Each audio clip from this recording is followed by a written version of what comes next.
E agora eu tenho o prazer de receber o Fernando Ideu, querido Fernando Ideu, quanto tempo, saudade de você, bom te ver aqui mais uma vez. E eu quero, enfim, apresentar para quem não conhece o Fernando Ideu Lacerda, advogado criminalista, mestre e doutor pela Pontifícia Universidade Católica de São Paulo, é PUC, a da PUC, né? E é professor da Escola Paulista de Direito. Tudo bom, Fernando Ideu? Como é que você está? Bom dia, meu querido amigo. Bom dia a todos que nos acompanham. Muito feliz de estar aqui com você. Obrigado pelo convite. Sempre uma alegria.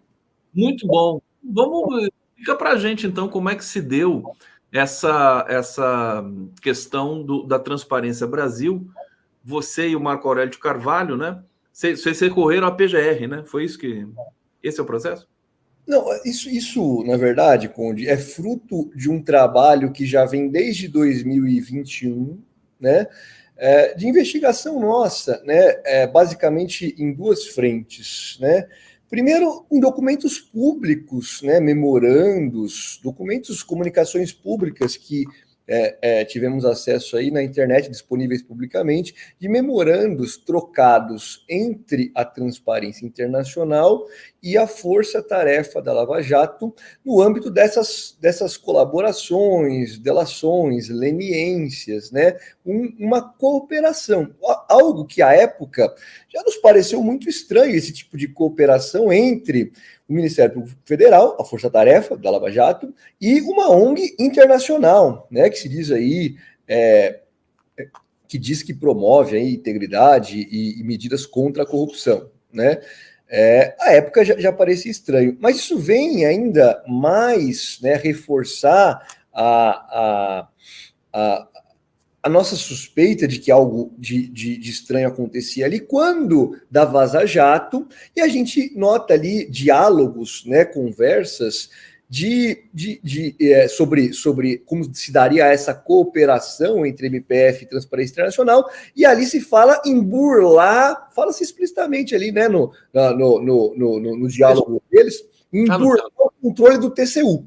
Né, em burlar o controle do TCU, de ter meios para a gestão desse recurso, burlando, desviando o controle do TCU. Isso está lá nos diálogos da Vaza Jato, certo? Então, a gente, diante disso, né, dos valores bilionários em questão nas leniências, desses memorandos entre Transparência Internacional e Ministério Público Federal e os diálogos da Lava Jato, a gente submete isso, veja, ninguém está tirando conclusão precipitada, né? Ninguém está falando que houve desvio, que houve, de quanto tenha sido o desvio, e sim, nós estamos falando, existem fatos aqui que justificam, e na verdade não só justificam, mas impõem uma investigação em nome da soberania nacional e do interesse público. Veja, são valores bilionários, é uma entidade estrangeira, Ministério Público Federal, né? Estava-se falando ali privadamente entre eles em burlar o controle do TCU, né? É algo muito estranho, né? É preciso. Está na spoofing? Esse questão spoofing, exatamente, material da spoofing. E que se tornou público, né? Então, assim, são fontes públicas, consultamos somente fontes públicas. E trago na minha petição inicial isso, né? Esse diálogo falando aí de burlar o controle do TCU. Então, diante disso tudo, a gente levou isso ao STJ. Por que levamos ao STJ inicialmente? Por conta de envolver, possivelmente, subprocuradores gerais da República, né? Cujo foro competente é o STJ. Certo? Então, por isso que no primeiro momento a gente apresenta essa nossa petição em nome do Rui Falcão, é o deputado Rui Falcão que toma essas medidas, né? Levamos isso para o STJ. Isso em 2021 ainda, tá, Conde? 2021. Perfeito. Aí, o próprio Ministério Público Federal, na gestão do então PGR Augusto Aras, suscita a competência do STF para esse feito, falando que existem no STF, né, assuntos cujos fatos aí são conexos a nosso pedido de investigação, de apuração da relação entre Transparência Internacional e o Ministério Público Federal. Então, aí isso vai, então, para o STF a pedido da PGR, certo? Então, e aí, em razão da conexão, né, de haver já fatos de relatoria do ministro Dias Toffoli, isso vai para o relator Dias Toffoli, e ele decide, né? E ele decide, acolhendo aí o nosso pedido, né? Decide tomar providências em relação a esses fatos. Né? Agora, esse pedido não é de 2021, vocês fizeram é um pedido novo. Esse. Não, desde 2021, é o mesmo procedimento. É o mesmo procedimento? É o mesmo procedimento. Que vai para o STJ, depois, por conta da provocação da PGR, vai para o STF, né? E o nosso pedido é o mesmo lá de 2021, para que isso seja apurado. Apurado em que medidas, né? Vê se houve crime, então a PGR tem que atuar. Vê se houve improbidade administrativa, o Ministério Público tem que atuar. Vê se houve dano ao erário, por isso o Tribunal de Contas e a CGU devem atuar. Entender efetivamente o que aconteceu, e é por isso que o ministro Dias Toffoli, acertadamente, ele pede cópia da PGR de tudo que já foi apurado, porque em determinado momento a PGR falou, nós já estamos apurando isso internamente. Então, mas isso não veio a público ainda, isso não veio às autoridades. Então, o ministro Dias Toffoli pede para que seja lhe enviada a cópia do que foi apurado, manda uma comunicação ao Tribunal de Contas da União e à CGU para apurar possíveis desvios de recursos, né, para saber o que de fato houve com esses valores de leniência, e manda cópia para a PGR, para a AGU, para o Ministério da Justiça e para o Congresso Nacional para que tome as medidas cabíveis, né? Então, a AGU tem que analisar, o Ministério da Justiça, Congresso, para ver de fato o que houve. Se houve crime, se houve infração administrativa, se houve infração ética, se houve dano ao erário, tudo isso a gente precisa... Aquela coisa, né? Quem não deve, não teme. Então, enfim, se a transparência internacional considera que não cometeu nenhum tipo de desvio, ela não precisa estar, digamos, indignada, hostilizada e tudo mais. Você viu a resposta, evidentemente, deles no Twitter, né, da Transparência Internacional. Eles dizem de um processo anterior, eu queria que você explicasse isso para a gente, que já tinha sido julgado o fato deles não terem recebido nenhum valor, e estão dizendo que isso, digamos, de uma certa maneira... deslegitima esse requerimento? Explica para a gente o que é isso aí. Bem, eu vi a resposta, mas eu desconheço qualquer procedimento aí em que tenha ficado constatado que não houve qualquer irregularidade. Aí desconheço essa parte. O que eu sei é que a nossa provocação não é uma acusação, não é uma imputação de fatos, é um pedido de investigação. Isso tramita perante o STJ. Então, eles falam lá de fake news, né? Não tem nenhuma fake news aí, né? Isso passa primeiro pelo crivo do STJ, certo? O STJ dá andamento. Isso chega na mão do Ministério Público Federal, da Procuradoria-Geral da República. A Procuradoria-Geral da República não só dá andamento, como entende que o foro adequado é o STF. Isso chega até o STF. O STF não só entende que há fundamento, como agora... pelas mãos do ministro Dias Toffoli, dá prosseguimento, acolhe o nosso pedido e comunica os fatos para a Procuradoria-Geral da República, Ministério da Justiça, Advocacia-Geral da União, Congresso Nacional, Tribunal de Contas da União e Controladoria-Geral da União. Esses são os fatos, certo? Agora, mas a gente não geriu recurso. Ok, né? Ok. Mas é preciso dar transparência a essa gestão ainda muito opaca da Transparência Internacional. Então, assim, em nenhum momento a gente está formulando acusação, a gente não está falando de valores ainda. O fato havia acordo, né, acordo de leniência de ordem de bilhão. Havia troca de memorandos sobre como se daria a gestão desse recurso. Vai montar uma fundação. Como que a gente vai fazer para projetos... A Transparência Internacional estava numa espécie de consultoria com a Lava Jato. O que é irregular. Precisaria de autorização do TCU para fazer isso? Exato. Imagine, Conde. O Ministério Público Federal vai fazer uma leniência aqui, e quem que a gente vai... Como que a gente vai fazer a gestão de recursos? Vamos chamar uma ONG internacional. Isso é uma loucura, certo? Do ponto de vista da soberania nacional mesmo. Isso é uma loucura. Isso... veja... Já há interesse, a gente sabe dos diversos interesses estrangeiros aqui na ação da Lava Jato, que atingiu diretamente o setor de petróleo, a indústria da construção civil, setor de energia. Então, assim, você, nesse contexto, querer chamar um órgão, uma ONG internacional, para ajudar a formatar, a estabelecer as regras da governança desse dinheiro, vamos montar uma fundação, quem que vai estar no conselho? E isso se torna ainda mais grave quando no âmbito da Vaza Jato, lá da spoofing, a gente tem acesso às mensagens que diz que eles queriam burlar o controle do TCU. Então, assim, mas por que será que queria burlar? Né? É realmente muito estranho. Eles usam a palavra burlar?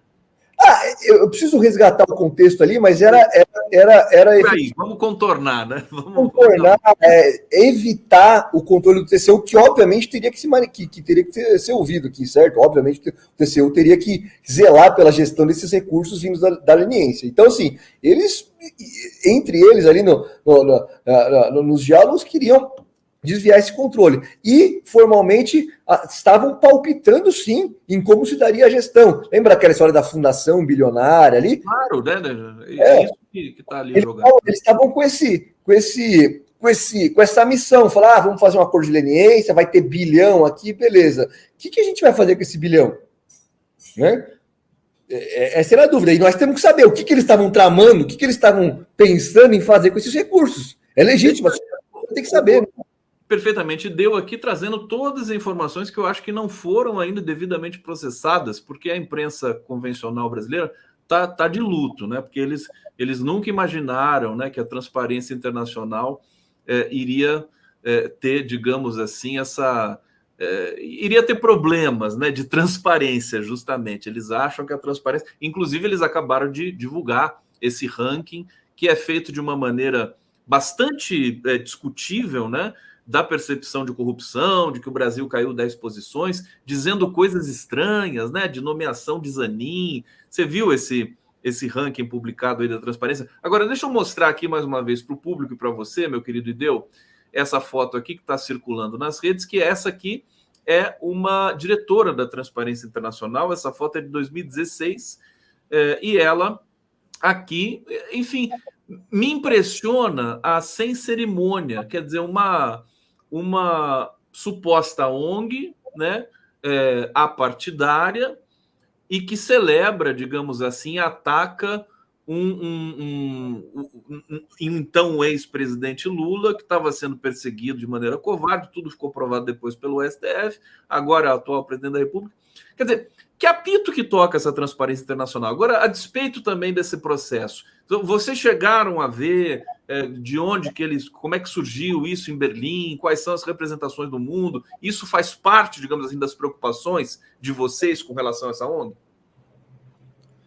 Veja, Conde, o que foi a Lava Jato? Né? Agora estamos chegando aqui 10 anos, né, dos primeiros atos da Lava Jato de 2014. Olhando hoje no retrovisor, a gente consegue enxergar muito claramente a existência ali de uma reunião circunstancial de pessoas de diversas frentes e diversas instituições com interesses díspares aí, mas com alguns propósitos em comum. Né? Essas pessoas, e não é só o judiciário, né? É o Ministério Público, é o juiz, mas é também a mídia, setores da imprensa, são também essas ONGs internacionais, são setores da extrema-direita que se beneficiaram com isso, enfim, cada um com seus interesses, mas no fim todo mundo estava buscando poder e grana, certo? Poder e grana, seja através da visibilidade, seja através do impedimento de candidaturas populares que não vinham sendo conseguido derrubar na urna. Né? Dilma conseguiu vencer aquela eleição contra o Aécio. Então, assim, e logo depois começa a Lava Jato. Então, assim, é claro que houve ali, né, uma reunião circunstancial, é verdade, mas uma reunião de interesses diversos ali com alguns propósitos em comum. Então, é esperado mesmo que haja reação intensa de setores da mídia defendendo a transparência internacional. Isso não me surpreende. Né? Isso não me surpreende. Eles estavam do mesmo lado durante um bom tempo. Né? Agora, muita gente já está pagando o preço. A fatura já está chegando para muita gente. A fatura já chegou para o Deltan Dallagnol, certo? A fatura está chegando para o Sérgio Moro, certo? A fatura está chegando, né? Acho até que mais rápido do que se esperava. Sem dúvida. Por conta da spoofing, por conta da Vaza Jato, porque muitas das coisas que a gente já enxergava e e intuía, a gente teve certeza com a Vaza Jato, a gente teve certeza quando essas mensagens que eles trocavam no privado aí, embora não seja vida privada, seja vida pública, porque esses caras estavam usando o cargo público, usando função pública para impor projetos pessoais de poder e de enriquecimento pessoal. Então, essas pessoas estavam ali concretamente operando para derrubar um governo, eleger outro e impor seus interesses. Então, assim, agora a fatura está chegando, chegou para o Dallagnol, vai chegar para Sérgio Moro. Será que esses caras da Transparência só vão passar ilesos ou eles vão ter que explicar? Não estou dizendo aqui que fizeram efetivamente algo de errado, mas o que eles estavam pretendendo aqui no Brasil? Eu acho, Fernando Ideu, quando eu vi que o Toffoli tinha... E o Toffoli usa no despacho dele a expressão fatos gravíssimos, né? Ele usou essa expressão. Quer dizer, não é uma coisa trivial, e eu acho que o Brasil tem que ficar alerta, porque a Lava Jato, né, e auxiliada por entidades e interesses internacionais, ela devastou a economia, o emprego no Brasil, a institucionalidade, né? Tudo foi por água. Então a gente não pode mais, ao primeiro sinal, né, de assédio, né, no sentido da soberania nossa, nós precisamos reagir imediatamente. Agora, é incrível, você falou, concordo com você, foi até mais rápido do que a gente esperava. Quem diria, né, Fernando Ideu? A gente, tantos encontros que a gente fez, junto com prerrogativas e tal, né, requerendo, denunciando, a Lava Jato ainda em alta na imprensa, e agora eles estão na sarjeta total, né? O que você achou das decisões do Toffoli com relação à leniência da Odebrecht e outras que estão pipocando por aí com relação à Lava Jato? Quer dizer, a Lava Jato se tornou imprestável para tudo que ela operou nesses tempos todos aí? Bom, a gente agora está vivendo uma fase de reparação, né? Então a gente assistiu desde 2014 aí a ascensão da Lava Jato, muito estimulado pelo histórico do mensalão, muito estimulado pelas então recentes manifestações do junho de 2013. E ali se formou aquele caldo de cultura para viabilizar esse discurso anticorrupção, o empoderamento do Ministério Público, o enrijecimento das legislações, tudo isso foi gestado ali no 2013, né? E eclodiu no 2014 com o início da Lava Jato, com as operações, o espetáculo, né, midiático, com a detonação das reputações, né? As reputações ali foram cada manhã, cada semana era uma manhã, um alvo, uma busca e apreensão, né? Essa lógica das operações. O conceito de operação ele não existe no processo penal, né? Ou existe um inquérito, uma investigação, ou um processo. Operação não existe, não faz isso do ponto de vista jurídico não existe, né? É um jogo de marketing ali, né? Então, tudo isso, né? Isso veio numa crescente, né? 2014, aí impeachment, prisão do Lula, eleição do Bolsonaro. Isso foi um projeto que levou à ascensão da extrema-direita, né? Muitos atores conscientes, outros manobrados ali, mas fato é que isso foi um movimento que afetou, que impactou diretamente, centralmente, a política nacional e a própria soberania nacional. O que aconteceu com a Petrobras, com as grandes empreiteiras, com o setor de energia, a gente sabe, é só olhar, né? Agora, esses danos todos que foram causados, muitos deles são irreparáveis. Veja, eu tenho a impressão clara e absoluta que o Lula ia ganhar aquela eleição se ele não tivesse preso, se ele não tivesse sido impedido. Ele estava em primeiro, né? Na véspera estava em primeiro. Se ele não tivesse sido preso, se ele não tivesse, primeiro, sido impedido de se candidatar, ele teria se candidatado e teria sido eleito. Mais do que isso, se ele não tivesse sido preso, ele teria apoiado intensamente, publicamente, feito caravanas do Haddad, e teria elegido o Haddad. Mas ele não só foi impedido, foi preso. Na entrevista. E ele foi proibido, ele foi censurado, ele não podia nem falar, bicho. Então, assim, é óbvio, né? Esse dano é irreparável, cara. Esse dano é irreparável. Como é que você vai fazer esse fenômeno Bolsonaro com o crescimento da extrema-direita? Isso é um dano irreparável. Há, porém, outros danos que são mensuráveis. que são mensuráveis e ainda estão sendo produzidos.